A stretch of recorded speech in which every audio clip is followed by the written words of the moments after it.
Well, winter's just around the corner, and it's turned cold in these mountains. There's even snow laying on the tops of some of them on these higher peaks.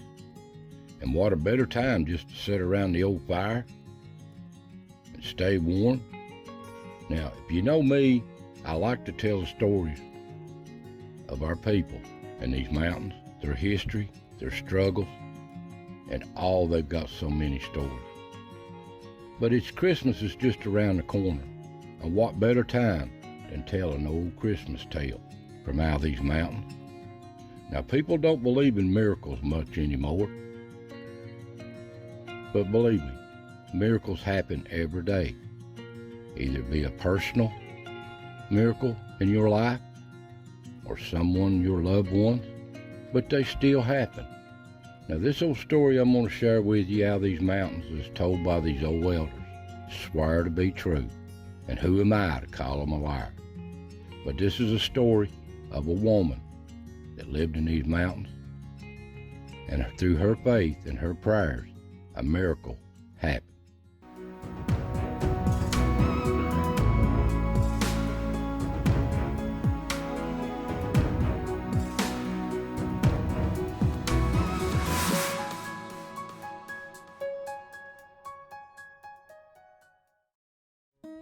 Now, this story was told to me to come out of the Appalachian Mountains of southeast Kentucky. The rugged coal fields of these mountains. In a time back when it was really hard, the 20s and 30s, around the Depression. And people lived hard in them days. Hard life. And it's centered around the story of an old country woman, country girl that growed up in these mountains, in these coal fields. Her name was Elizabeth, but they called her Liz, is what I was told. And I've heard 2 or 3 different last names, so that's not important.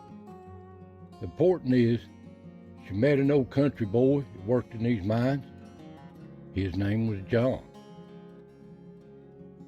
And he worked in these old coal mines, and his family before him. Dad worked in these coal mines. This is the way of life in these mountains. These old hand-loading coal mines back in the day, when most of them didn't have no electricity. It was a carbide light and an old mule for transportation. Hand-load. And they worked as a team. And it didn't matter what color you was in these mines.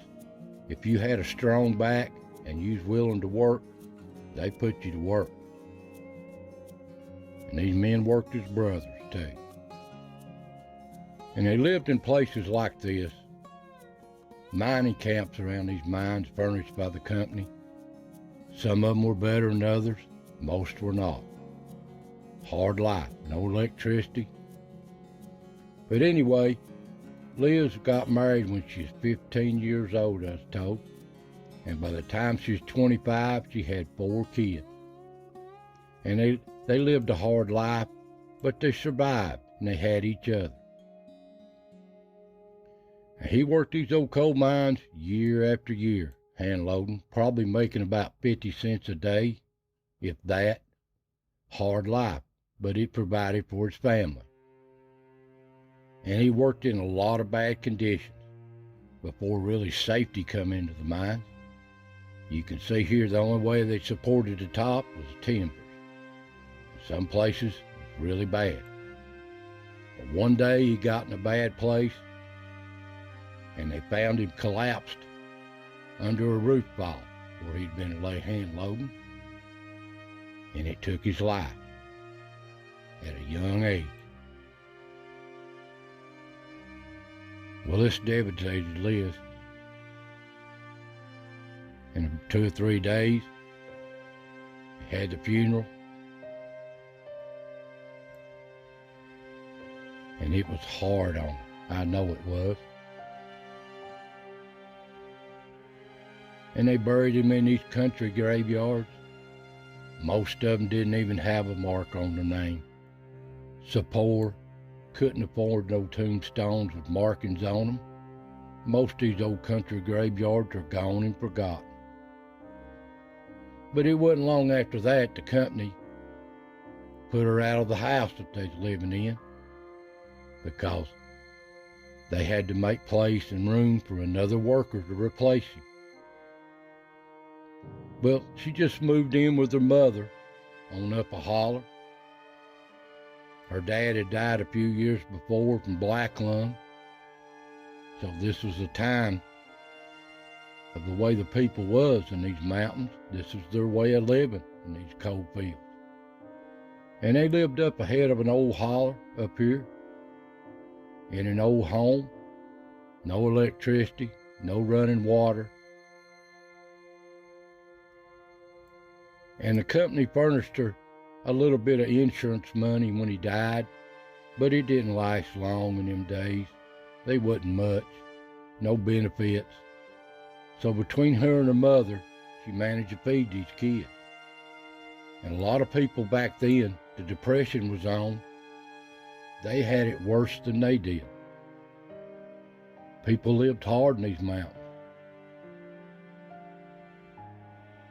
So as bad as she had it, there was people that had it worse.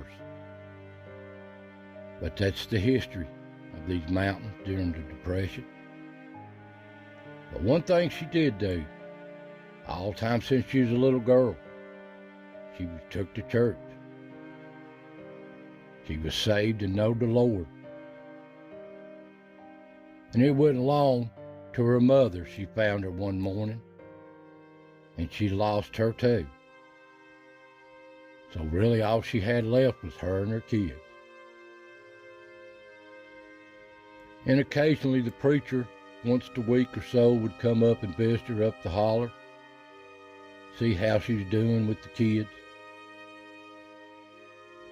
But she had to depend on herself to raise these kids.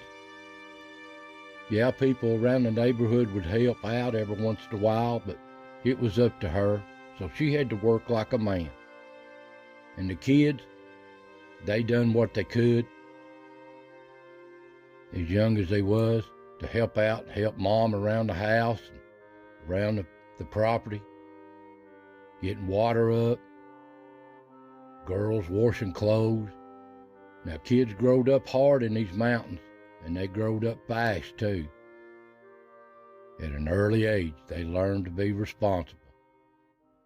And occasionally, the state every few months would send up a midwife or a nurse to check on the kids and the well-being of the expected mothers in these mountains, but it wasn't very often. But they'd come around and check on their health, check the kids, give them a little bit of medicine, but that's about all they could do. And these mothers, these little babies, they had a hard time with them. They wasn't no medicine like they are nowadays. And occasionally the old men around the area would check on the widow women. They'd go hunting. They'd bring them a mess of squirrels or something, or a possum. Any kind of game they could spare, because they barely could scrape it themselves. And the kids, times were so hard, they barely had any shoes. Just hard times, and the clothes too. But they had each other. They did have each other and a few people around the community. But these are times was hard. Now old Liz, being an old country girl, she loved to be in these mountains. Loved it. And every chance she could, she'd slip off up into these hills and just be part of nature. When the kids was old enough to take care of herself, she'd ease up these old trails in these mountains just for solitude, being in nature, along the old creeks and these hollers, to find that special little place she could be with the Lord with. And she'd fall down on her knees and thank the good Lord for everything that He's blessed her with. even though she didn't have nothing at all. But she had her kids, and she was able to raise for them. Now, winter come early in these mountains sometimes, and cold too. This was a hard life in these mountains back then. But when it got winter, it was even harder on these people. Having to pack water or walk down to the country store 2 miles away and trade for something they didn't have. But they survived. It wasn't no different in the summertime. It was just cold, just a harder life. And it was all she could do, Liz could do, just to keep the house warm by getting a load of coal from the local mines or somebody deliver it, trying to keep the kids warm and keep something on the stove for them to eat on. They didn't have much, but they worked in the gardens and everything. But the kids, they growed up when their dad was alive. Still, they managed to get them something for Christmas. Well, come Christmas time, they still cut them down an old cedar tree in these old mountains. And the kids would decorate it up, hoping that Santa Claus would come and see them. Now, she managed to always get them something when her husband was alive. They didn't have much, but they would take care of the kids any way she can. And this worried her because she barely could keep a roof over their head, keep them fed, clothed, hardly any shoes. She'd slip off into her special place in the woods and drop to her knees. And I can only imagine what she said to the Lord. She said little prayers like this. Oh, Lord, I know I ain't got no right to be asking for nothing. I know there's other folks worse off than me, and I know you're real busy. But Lord, it's all I can do just to keep my young'uns from starving. I ain't got nobody else to help me. All I'm asking ye is for a little something for the young'uns for Christmas. They're hoping so hard. And Lord, they good young'uns. They help me when they can and don't give me no trouble at all. Lord, I don't want you to think I'm ungrateful.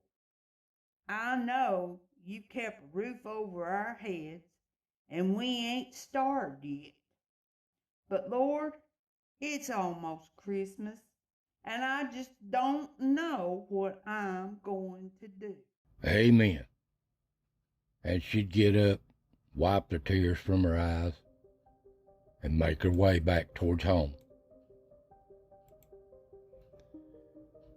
And she just give it to the Lord and ease her heart. And as she was going home, she noticed it started to snow, started falling in the woods late in the evening. And by the time she got home, it was just about dark. And the snow was coming down pretty heavy then. But anyway, she got a load of wood up for the night, got a meal on the stove for the kids, put them to bed, said their prayers with them. And they'd ask if Santa Claus was coming. She said, he's on his way. That's all she could say. And she'd sit there by the fire after the kids was in the bed. What's she going to do? What's she going to tell them in the morning? But she done all she could do. And she just sat there and studied. And she looked outside there just before it just quit snowing at her. It got dark. And it just turned cold. So she sat down back by the fire and just went to studying and praying. And she sat there and fell asleep. And through the night, she slept all night. Next morning about daylight, she heard a beating on the door. What's going on? She woke up, went to the door, and some of the people from down in the community come up to holler to see if she was all right. She said, well, what's going on? She said, well, we seen a bright light above the holler up here where you're at, and we heard loud noises like singing in the air, and we couldn't figure out what it was. She said, well, I didn't hear nothing. I just slept good all night. And she just happened to look there outside the cabin there, and there was presents, neatly stacked and wrapped. Clothes, shoes, food, neatly wrapped and stacked. But no tracks in the snow, they checked. No tracks whatsoever. They couldn't explain that. So it just had to be a miracle, they said, the people in the community did. But whatever she got, she shared it with everybody else. So that's just a story that come out of these mountains. They couldn't explain it. The only thing you could say is it was a blessing from the good Lord.